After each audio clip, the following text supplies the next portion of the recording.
লক্ষ্মীপুরে আজও বন্যার পানি অপরিবর্তিত রয়েছে, তবে উঁচু স্থানে কোনো কোনো জায়গায় পানি 2 থেকে 3 ইঞ্চি কমেছে।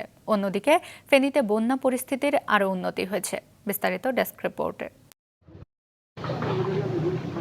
লক্ষ্মীপুরে বন্যা পরিস্থিতির তেমন উন্নতি হয়নি, তবে উঁচু স্থানে কোনো কোনো জায়গায় পানি 2 থেকে 3 ইঞ্চি কমেছে। পানি না কমায় এখনও আশ্রয় কেন্দ্রে আছে মানুষ। এদিকে লক্ষ্মীপুর পৌর শহরে মডেল আলিয়া মাদ্রাসা আশ্রয় কেন্দ্রে এক প্রসূতি শিশুর জন্ম দিয়েছেন। বন্যার পানিতে ঘরবাড়ি ডুবে যায়, সেখানে আশ্রয় নেন তিনি। কালকে বিকালের পরে ওনারা আমাদের এখানে আসার পরে রাত 3টার পর নবজাতক ভূমিষ্ঠ হয়েছে আমাদের মডেলে। ফেনীর রাজাপুর, সিন্দুরপুর, পূর্ব চন্দ্রপুর, জয়লস্কর, পাঁচগাছিয়া, সরসদী ও মোটবি ইউনিয়নের কিছু গ্রাম ছাড়া জেলার অন্যান্য স্থান থেকে পানি নেমে গেছে।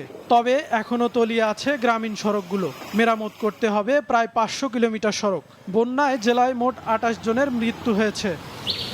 নোয়াখালীতে বন্যা পরিস্থিতির ধীরে ধীরে উন্নতি হচ্ছে। গেল 15 ঘন্টায় পানি কমেছে 30 মিলিমিটার। কয়েকদিন ধরে বৃষ্টি না হয় বিভিন্ন এলাকা থেকে পানি নামতে শুরু করেছে। আশ্রয় কেন্দ্রগুলো থেকে ঘরে ফিরছেন মানুষ।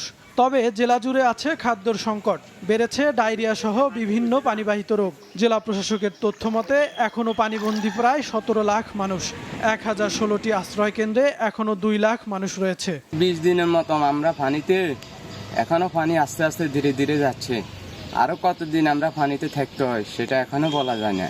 জেলা স্বাস্থ্য বিভাগের তথ্য মতে নোয়াখালী জেনারেল হাসপাতাল সহ বন্যা কবলিত স্বাস্থ্য কমপ্লেক্সগুলোতে 515 জন ডায়রিয়া রোগী ভর্তি আছে। মৌসুমি বায়ুর প্রভাবে দেশের বিভিন্ন জেলায় হালকা থেকে মাঝারি বৃষ্টি হচ্ছে, তবে আগামী সপ্তাহের মাঝামাঝি বৃষ্টিপাত বাড়তে পারে বলে জানিয়েছে আবহাওয়া অফিস।